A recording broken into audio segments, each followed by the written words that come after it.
Well, I got it started up. It started up good, ran good, timed it by ear, and then I go to put the timing light on it, and the timing mark is way off. Like the timing mark's supposed to be right here on the tab in relation to the balancer. We need some light. There we go. See? But when I was trying to time it when the motor was running good, it was way over here. So this brand new Proform, I believe it is, SFI rated harmonic balancer has spun on itself. I cannot believe that. We paid $200 something for that thing, and probably ain't raced this car 50 times, and that's already spun. So can't set the timing when you're messing with high compression motors and nitrous and everything like that. You got to be able to change. You got to know where the timing's at. So you can't just time it by ear and hope it's right, because that would be disastrous. You'd pop a piston. So what I'm going to have to do is we're going to take the loosen alternator up with this bolt right here. We're going to take the belt out. We're going to take the crank bolt out. Right there in the middle, and those 3 pulley bolts. And then we're going to we're going to double check the keyway in relationship to the timing mark on the balancer, because the keyway on this specific, there's 2 different types of balancers with the markings on them. The markings are, and I think the markings are over here on one top and then over here on one top, but the keyway on this particular one, see that pink mark up in there? That pink mark's 34 degrees. So on this one, the keyway should be pointing at about 10 degrees. So I'm going to pull all this off and make sure that the keyway is pointing in any other direction but 10. And if that's the case, I'm going to go ahead and order a puller and a new harmonic balancer. We're probably better off spending $300 and something on an ATI, but I didn't see we want an 8-inch. Well, you know, because we've got the tab already made into the, well, I don't know. But I only seen 7 inches for ATI, but either way, I'm going to get another one. I'm not going to get one of these, but I'm going to get another 8-inch that is SFI approved. So, no, the camera keeps flipping on me here, so some of that's going to be in full screen mode and some of it's going to be in that slim mode. But anyway, that's what we're going to do right now, is pull all this off and see where the keyway is in relationship to the timing marks on the balancer itself. The keyway should be pointing right around 10, so let's check that. Oh, also, how I figured out how it was off was I took the number 1 plug out and I had somebody bump it over while I had my finger on that hole.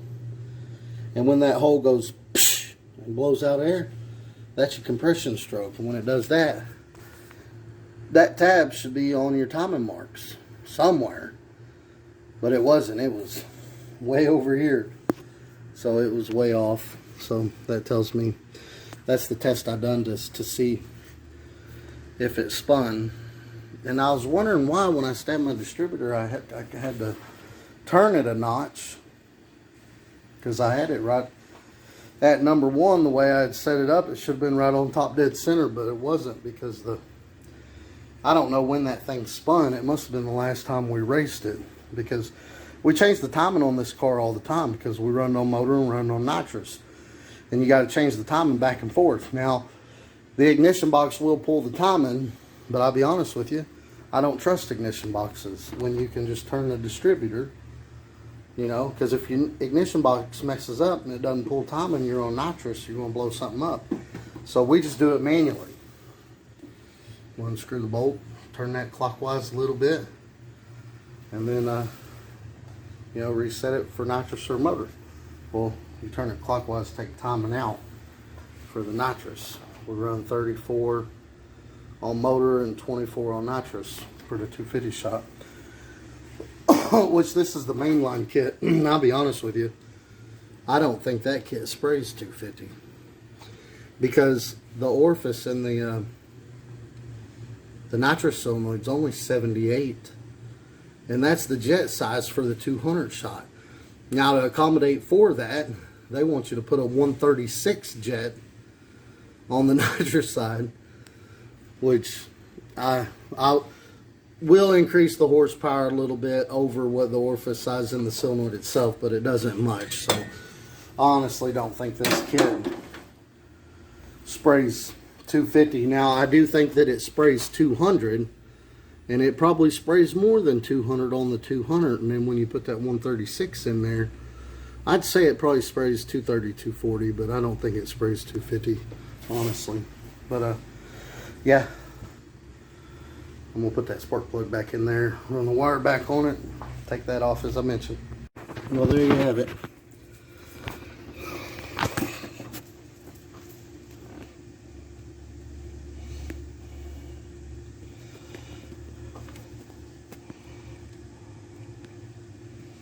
Just seeing how good the keyway looks.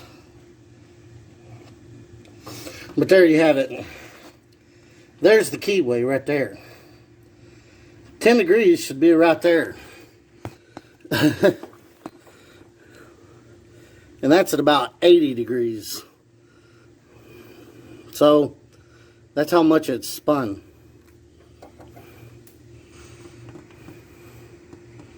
Yeah, it's spun. No question about it. That keyway right there, that tab, is supposed to be pointing right at about 10 degrees. And look, that's 60 degrees right there. It's way off.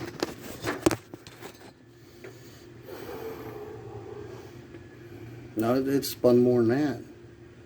Yeah. But yeah, brand new. Actually, that's not a Proform. That's a Scat. It's a Scat 9002 or something like that. That's a Scat harmonic balancer. So anyway, they're junk, man. There ain't 50 passes on this motor, and that thing was brand new, 220 bucks. Would not recommend buying one of those. We're going to try a different kind, see what happens. And here are the parts that I ordered for the job here. We got I ordered the Performance Quotient PQX SFI rated racing balancer, and then I also got the Proform 66514 harmonic balancer puller installer. So, and it worked really good.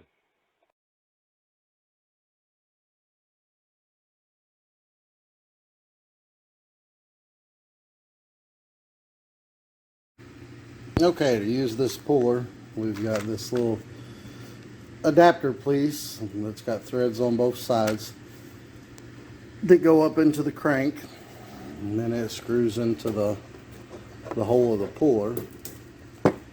And I've already put it into the crank there. And that's a 7/16 20. It'd been cool. It came with 3 of them. It'd been cool if they marked these things like what threads they are, but they are not marked at all. But it's not hard to tell which one goes up in a small block Chevy. But we got that in there, and then I had to flip this piece around the way it came. So all right, and then we got that, and then this will simply go on there like that, and then we'll loosen this bolt.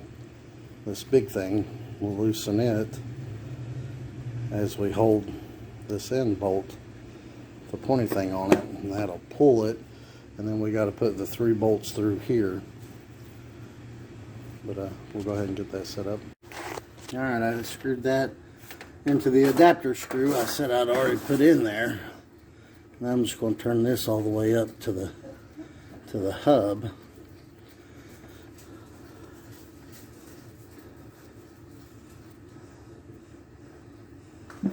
That should be good enough. We just need to make sure our bolts reach. Then we'll take this piece and put it on there. Just like that, it's got a bearing inside there that turns. And now we're going to take our 3 bolts and put through there. Alright, I put the 3 bolts in there until they bottomed out.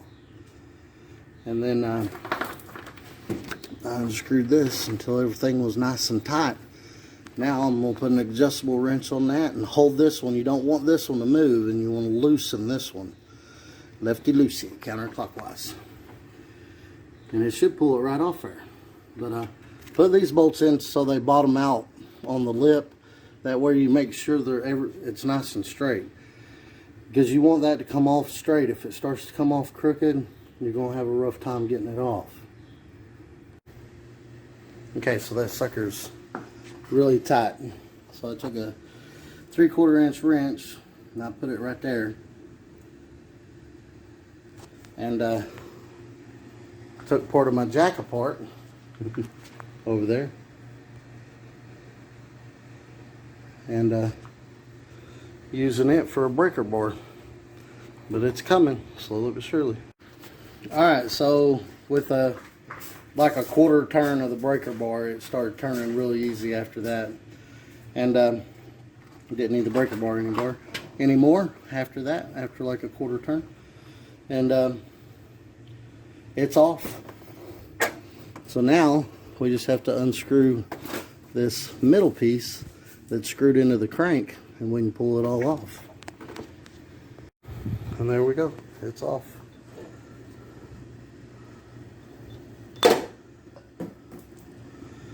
And that little piece is still in there. We're going to leave that in there. It was trying to unscrew this, and then it was trying to unscrew it off of this. They didn't know which one it wanted to unscrew first, but we'll screw that back in there because we need that to put it back on with. I'm going to go ahead and tighten this all the way up. I had it tight before, but I only had it finger tight, so when I unscrewed the thing to take it off, the balancer off, it came out a little, and then it come unscrewed from here a little, then screwed. It took me forever to turn that off by hand because it didn't know which one it wanted to unscrew out of, the crank or out of this. But anyway, I'm going to screw that all the way back in.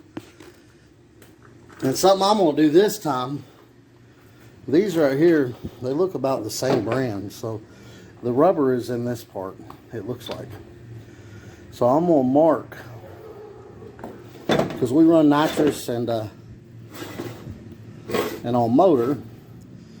So when I'm setting the timing, I want to be able to see if it spun any. So I'm going to put a mark on the other one, about right here, 34, right through here, and then over here at 24. That way when I'm setting the timing back and forth from nitrous to motor, I can check this mark to see if it spun. I don't know if it spins here or spins there. I think it spins there. Let's see. Yeah, I think the rubber is up in here. So yeah.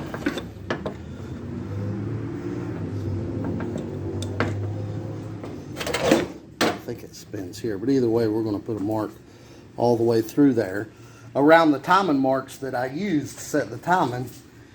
That way when I'm setting the timing, I can peek at them and make sure that it's all lined up. If it's not lined up, I know it's spun. But here's the one we went with this time. Performance Quotient PQX 252 8340. 242-8340. 242-8340. SFI. Alright. Now, we're going to have to take our tool off of here. We have to flip this around. And then I'm going to tighten that all the way up in the hole. We're going to start the other balancer on the keyway and start pressing it on. Okay, so apparently that piece does not need flipped around. They just sent it to me backwards. If you're pulling it or putting it on, it goes this way. The only thing is, if you're pulling it, the bearing goes on there like that. So it goes on that way if you're pulling it off. Pulling it off, it goes that way. And then you just loosen that. But now if you're pushing it on, see, flat side out where your bolts go. And then when you're pushing it on, it goes this way. And we'll show you on the balancer. So when you're pulling it off, it goes this way.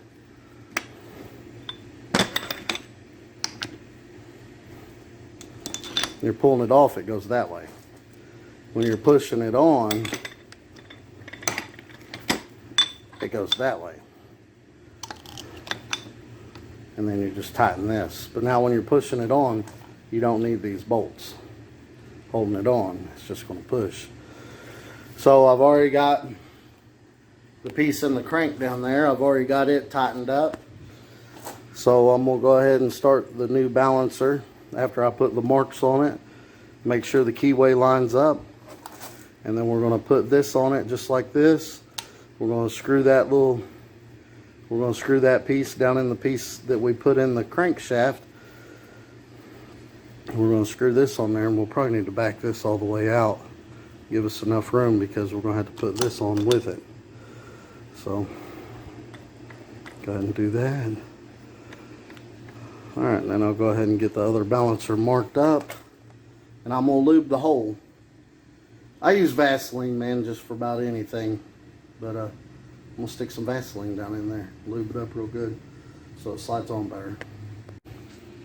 I'll also loosen lube this side up too. Because this side right here is going on your seal, your front main seal. And if that's dry, you start the car, it's liable to mess up the seal. So lube that up and lube down inside there. When you put it on, make absolutely sure that your keyway groove lines up with the keyway on the crank right there. And make sure that crank is in, that keyway, woodruff key, whatever you want to call it, make sure it's in there nice and flat. So my red marker was out of ink, so I just used a screwdriver and just scrapped up through there, just like so.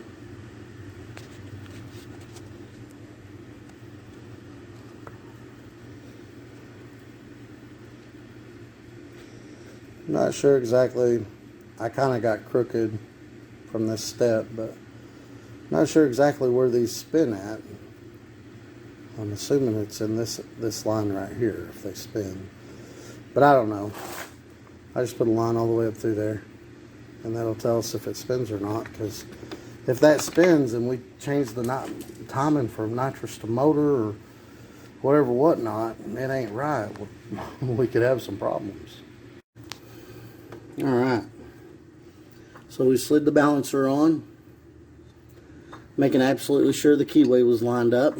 We pushed it back as far as we could by hand, and then I screwed the tool on there. Again, this side, this piece goes on the outer side, the inner side, it goes on this side, and the flat side goes towards the motor.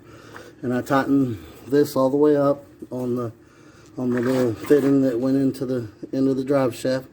And now we'll just screw this up, making sure that don't fall off of this. Make sure those don't fall off of each other, because there's a bearing inside there that rides on. It just helps things.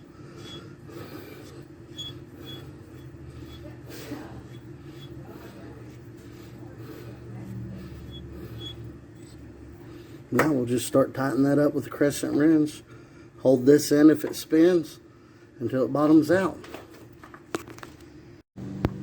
So there we go. I believe I got it screwed in all the way. I had to use the breaker bar. It got a little tight there towards the end.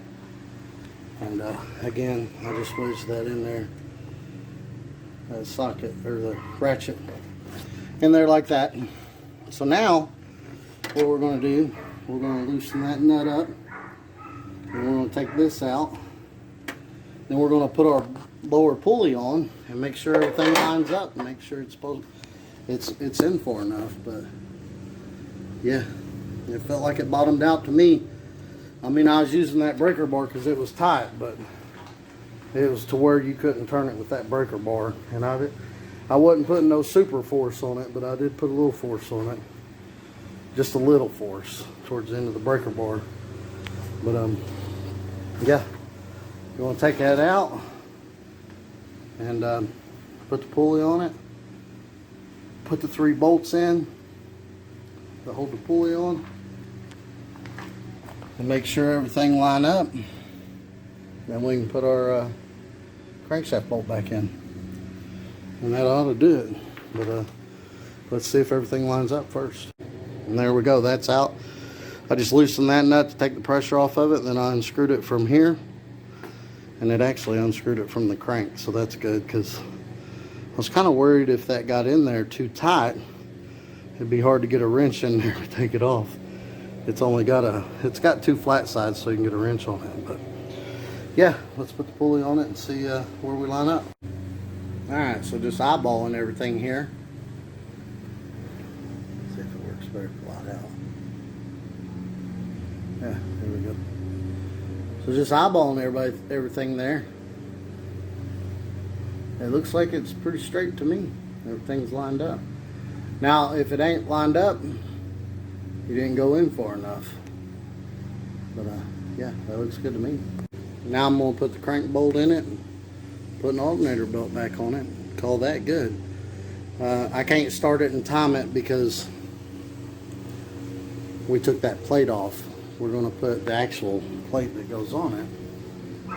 We had that plate on there, but it was buckling for some reason. When it buckled, it would break these rubber things that held the coil on. So I've got the parts store around here closes at 7, and I don't get off till 6:30, 7, depending on the day. So I have to go tomorrow and get some nuts and bolts for that, and get some rubber spacers to space it out off of that, and drill some holes in that and put that on, put the coil on that, and then I can put the plate on there. And a lot of people, they'll run that sealant, but I think I'm going to get some weather stripping, just some thin weather stripping, and put it around the outer edges of that and bolt it on there. I might just put it metal to metal, who knows. Alright, there you have it. I put the pulley back on, put the 3 bolts in, tighten those up, put the crank bolt in, tightened it up. And then I put the alternator belt back on, tighten the belt up, tighten that up. I usually stick a pry bar down in there and push that way to push it this way. And tighten that up. It's hard to do by yourself, but if you wedge a wrench in there like that, when you turn this enough, it'll wedge itself up against here. Then you can push and tighten that with a ratchet, or a ratchet and a socket, or a wrench, either one. But that's the way I did it. But it's nice and tight. And like I said, can't hardly see because this light's on.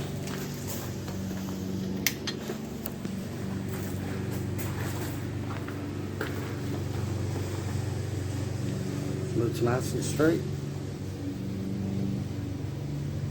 Looks straight to me.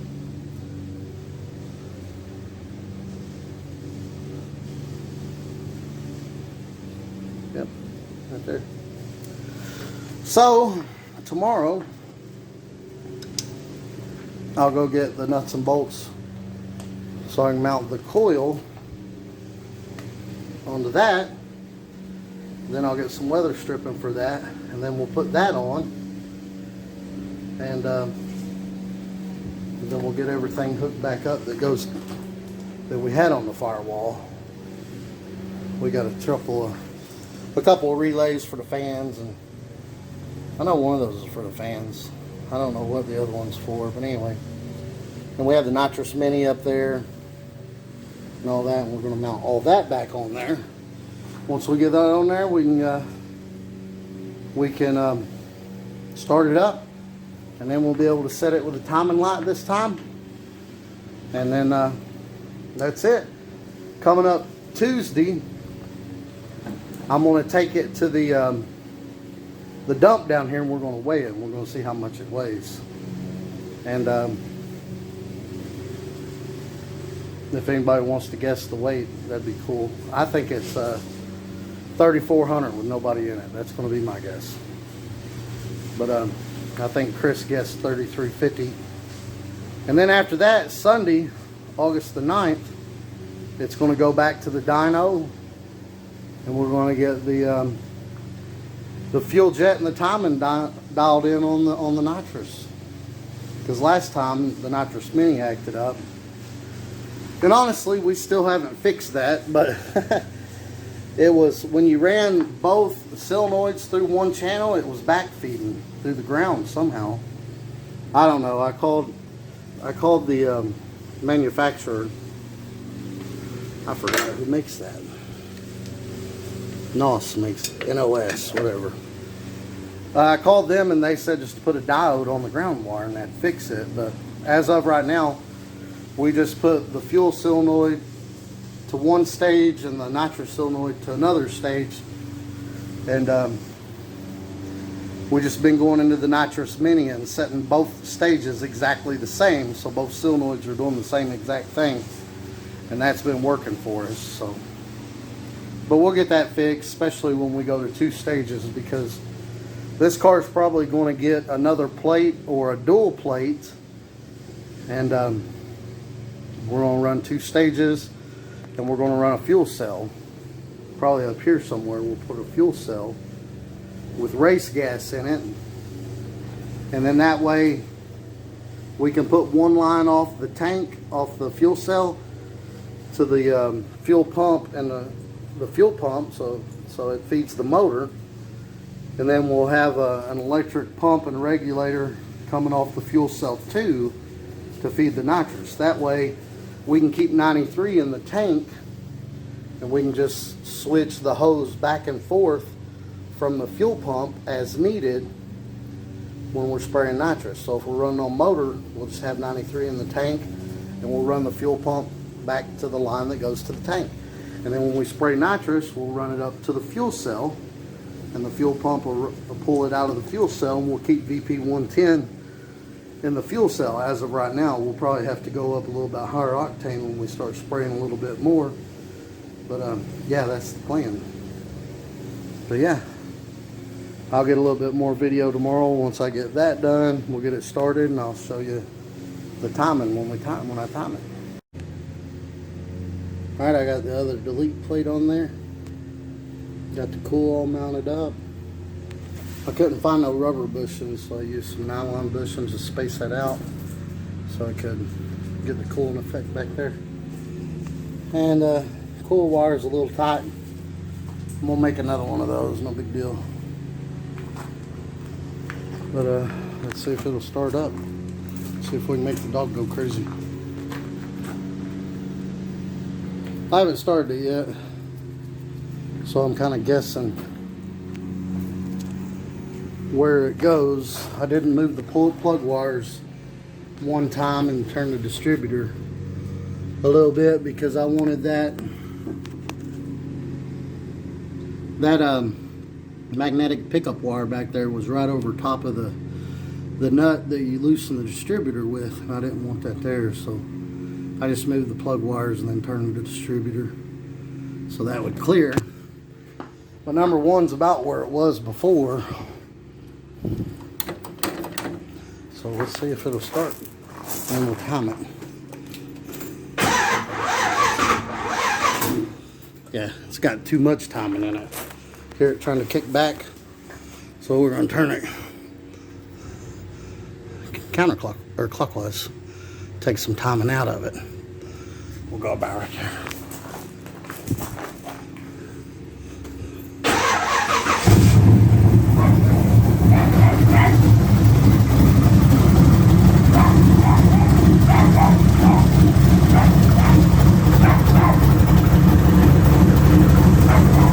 About 60 degrees. Gotta turn it some more.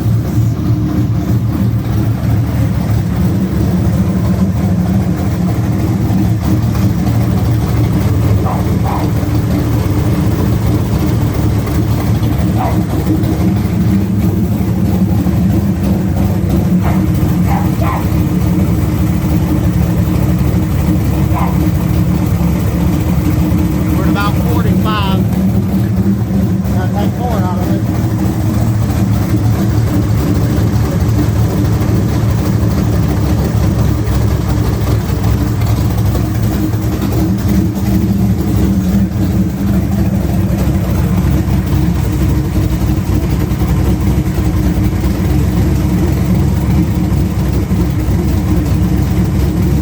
We're at about 32. So I'm gonna let it warm up.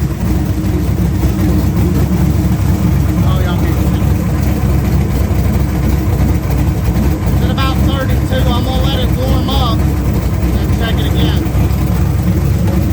But let's see how good it starts. Right there. Whoop. Hit the horn. Yeah, there we go. Much better.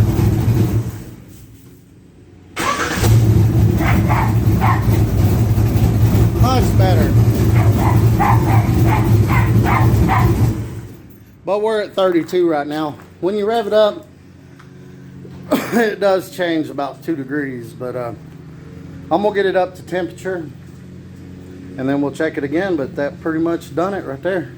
Now, really, what I should do to double check everything is use one of them piston stops on the number one spark plug. Turn it around, the motor around clockwise with just a ratchet on the crank bolt. You don't want to turn it over with the starter because you'll break something. But you put one of them piston stops in there, turn the motor over with a ratchet slowly. And it's better if you take the spark plugs out because the motor will turn over easy. And then when it hits the piston stop clockwise, you make note of where your 0 mark is at on your tab in reference to the balancer. So say it's at 10. Actually, let's say it's at 5. Let's say it's at 5. And then we turn it back the other way. It's 5 degrees advanced. And then we turn the motor over counterclockwise until the piston hits it again. And say we're at -5, retarded. So that would mean that it'd be at 0. So if it was at 10 and we turned it back the other way and it hit at 5, then that means that, well, let's do an even number. Say it was 10 and then we turned it back the other way and it hit the piston stop at 4. That means that 0 would actually be 7 degrees, but that's what I should really do. But this balancer is identical to the one we took out of it, sort of the timing marks, and we had it on the dyno and it showed the best at 34 degrees. I'm not 100% sure if we was on 0 or not, to be honest with you, but we just put it to where it had the most horsepower, and it was 34 degrees, which is about right for a small block Chevy with this type of setup. Usually you're going to find your best horsepower between 30 and 36 degrees. When you got good flowing heads, it's usually lower. It's usually 30 to 34. But anyway, that'll do it. Starts up good, runs good. I can actually get a reading on the on the tab and balancer where it should be. So I'm gonna warm it up, set it at 34 again, and that'll do it.